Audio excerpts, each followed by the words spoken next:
All right, we are going to continue our reading of One School, One Book, The Water Horse by Dick King-Smith. We are on Chapter 10, A Harebrained Plan. Christmas 1932 was a good one in the small white house on the cliff top because for once Father was at home for it. What's more, since his next voyage was to be a short one, he would have leave again, he told them, at the end of March or the beginning of April. And by then the water horse will be 3 years old, isn't that right? He said. They nodded. And heaven knows how much bigger he's going to grow, said Father. We must move him. We must move him then, this coming spring, or else he'll likely be too big to move at all. But how can we, Father? Asked Kirsty. By road, of course. What in? Well, what would you put a water horse in? A horse trailer, said Angus. Not big enough. A moving van, said Grumble. Difficult, said Father.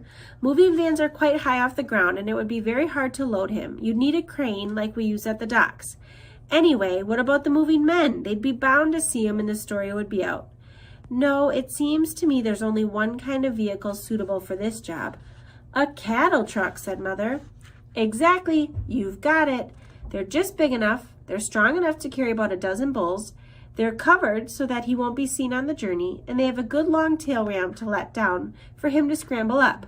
And one last thing, there's a wee door at the front end of the body, just behind the cab, so that whoever goes into the truck before Crusoe to lure him in with food can get out without being squashed. Just one thing you've forgotten, said Grumble. What about the driver of this cattle truck? There's no way of keeping things secret from him. You can see them talking about it as a family. There's no need, said Father. He knows already. The driver of the cattle truck will be me. One of his shipmates, Father went on to explain, had a brother who was a cattle hauler in the district and would, he felt sure, rent out one of his trucks. My pal tells me, said Father, that this brother is not the most honest man in Scotland.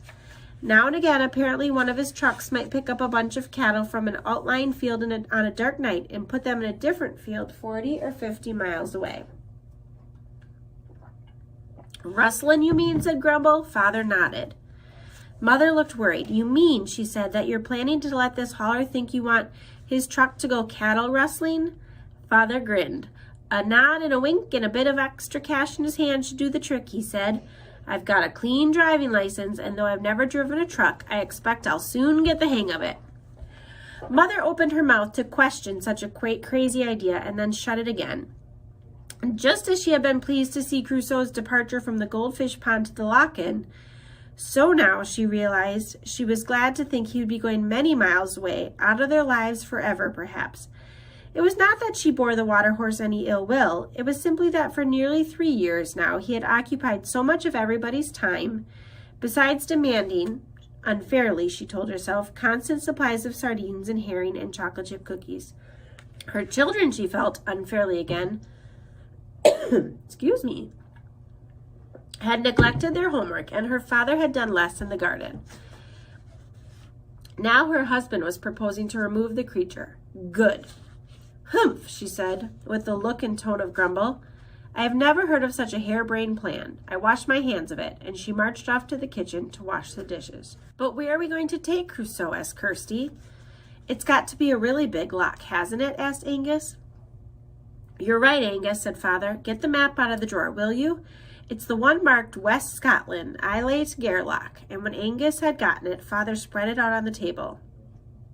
Now then, he said, first of all, we could always put him in a sea lock. We could also let him go here into Loch Moidart, and he'd be free to make his way anywhere in the world. No, no, the children cried. We'd never see him again.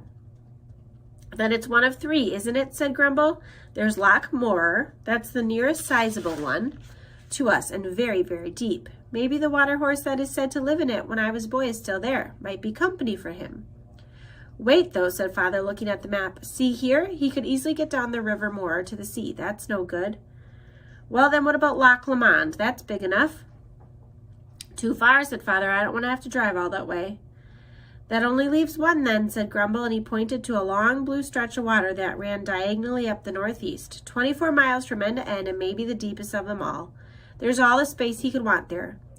You're right, said Father. That's where we'll take Crusoe. That's the lock for him, and it's not as long as a drive at all. Say 30 miles to Fort William and another 30 to Fort Augustus. When he's living there, said Christy, will we be able to visit him sometimes? Her voice was a bit shaky. Of course we will, said Father. It's no distance, really. Might make a nice outing in the summer. We'll go and we'll call him, and he'll come for a tickle. But suppose other people catch sight of him. They could, I suppose, said Grumble, now and again. If he's absent-minded and forgetful and shows himself for a moment, or if he gets overexcited hunting fish near the surface, or if he bumps a boat like he did Posty's. We must just hope that he behaves himself. Even if folks catch a glimpse of him, they're never going to be certain what they're seeing, said Father. They'll think to themselves, oh, maybe it was just a log of wood, or shadows on the water, or salmon leaping, or otters playing, or a dead stag floating among the waves. They'll never be sure. We are the only people who ever know for certain that in the lock there lives a water horse. And that is the end of chapter 10. Just 2 chapters left until we finish our book together. Keep on reading.